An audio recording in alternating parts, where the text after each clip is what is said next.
Something you said earlier was that you have always tried to meet 2 or 3 people a week. What's the criteria for who you meet? Interest, I suppose. Is this somebody who I feel is doing something that is worthwhile, interesting, different, courageous, and I want, I feel moved to help in some way?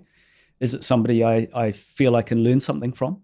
Yeah. So I guess no different criteria than most people have when they sort of choose to make an acquaintance. Yeah. So you've got 13 angel investments. You advise loads of people and businesses. You've got a massive team. You've got a family life. So I'm sure there's a lot of boundary setting there as well. Do you have a formula for saying no in like a polite Craig Fenton way? I do. I have, and I have to. Unfortunately, I have to say that more often than not these days, because I get a lot of approaches, and I frankly have more chats that I'd like to have than I have time available. So yes, I politely decline. But what I try to do is if there's a specific question, I'll try and answer that question. Do you ever feel guilty for not being able to kind of meet everyone? Oh, sure. But, I think having overloaded myself in the past, I know it's the lesser of two evils. Yeah, it's just got to be done. Yeah.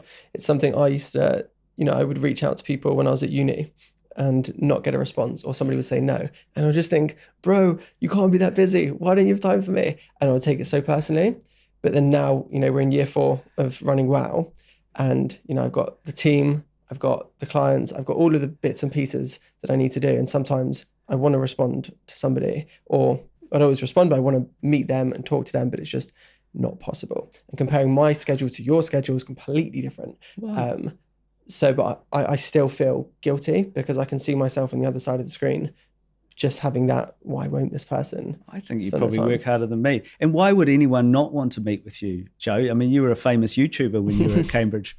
Back in the day, God, it feels like a lifetime ago now. But we're back with a podcast. You are? Back on YouTube, about time.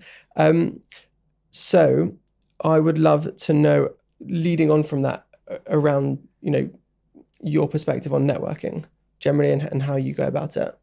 Yeah, networking's a funny word, isn't it? Because it sort of can have a negative connotation. It's sort of like, well, I'm just maneuvering in a rather transactional way. And networking done well is not that at all.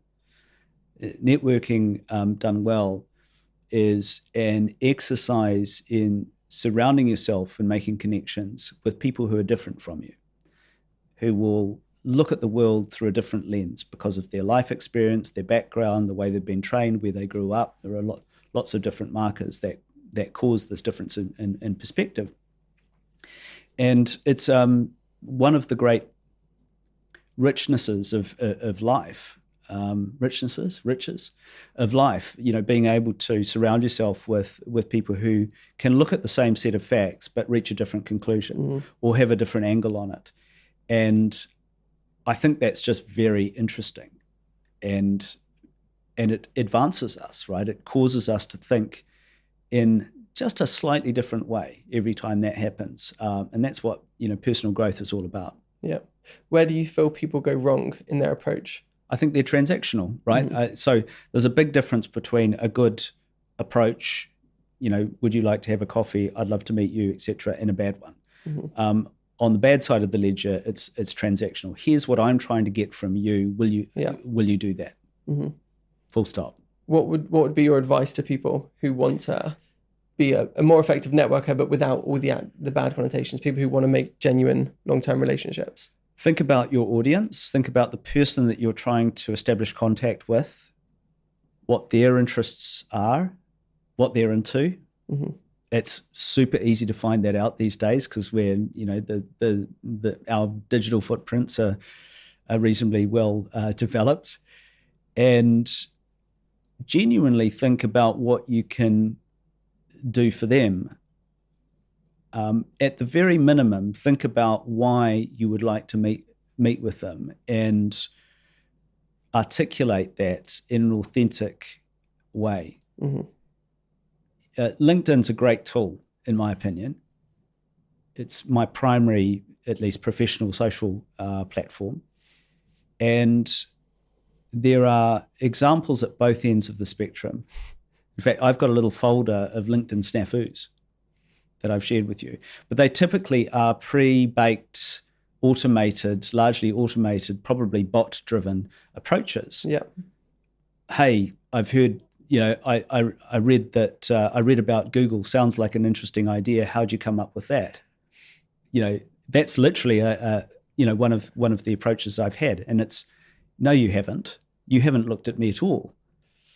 That's purely transactional, and it's chancing the arm, just trying to get some time, and it's very one way. It's painful when you receive those messages. Yeah. Somebody messaged me recently on LinkedIn. They said, "Hey Annabelle, I saw you're a founder in London." I was like, "Well, come on."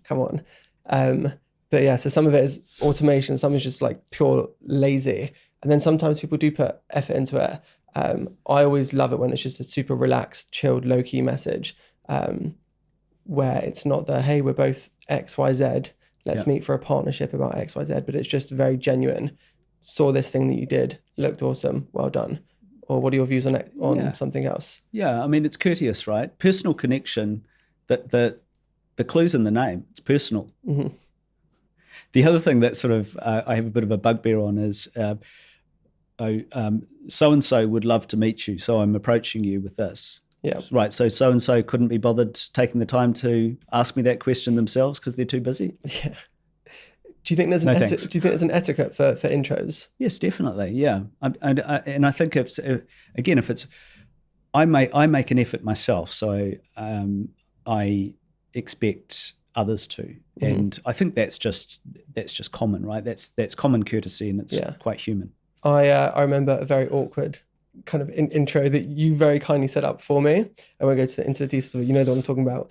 But you introed me to somebody, and I panicked, and I was like, oh my God, this person's so cool, I need to get this right, and ended up basically writing a sales pitch. And I was like, oh my God, no. And I haven't stopped thinking about that since, and this was years ago. And what did you learn from that, Joe? To never do that ever again. But to read the room, essentially, understand the context of why you're being introduced. But I think there's a definite intro etiquette. I think it's the worst thing when you're introduced to somebody without any kind of heads up, and so then you need to be the bearer of bad news for both parties. Yeah. It always just feels that's another great sort of tip of etiquette. If you're connecting somebody, like you and I know each other, mm-hmm. and if I meet a third party who might get a lot out of meeting with you, I would always talk to you first and say, look, can I have your permission? Is this interesting to you? Mm-hmm. Before doing that? Otherwise, as you say, you're sort of presenting somebody as an unannounced visitor, and you kind of, because of the connection, you feel compelled to respond. For all of the founders that you speak to, whether it's businesses that you invest in or that you advise, what piece of feedback do you find yourself giving most often? Because there's got to be a couple of recurring themes you see. Stay adaptable. The only thing true about the plan is that it's wrong, and will be proven so pretty soon after it's written. Mm-hmm. So it's important to have a vision, and it's important to have conviction and perseverance around that vision, but it's also important to be agile and adjust as you go. And this is particularly true of startups because by definition, certainly in seed phase or pre-seed phase, they start with a hypothesis. Here's a problem we think we're solving that customers, whether they're business to business or business to consumer customers, would value. And you're testing and experimenting with that hypothesis around market fit. And it won't be exactly right. It could be dramatically wrong. So I think staying agile is really important. It's hard to sort of give this advice, right? But being resilient mm-hmm. and perseverant, right? If you sort of get all dejected and down about the first stumble you have on the path, then it's going to be a very long journey. Yeah. So you've got to have some determination and perseverance and resilience there. It's a little bit like interviewing, but you're sort of doing it continuously, with an audience which you hope will become your customers, and you will get more no's than yeses in the same way, that interviews and auditions work. Mm-hmm. So you've got to be kind of resistant to that and have the thick skin to sort of roll with the punches. And then I think the third thing is, businesses are these sort of fictions that we make up and choose collectively to believe in. They don't actually exist. Businesses are simply collections of people. So surrounding yourself with great people who are better than you in important ways and getting out of their way is really important.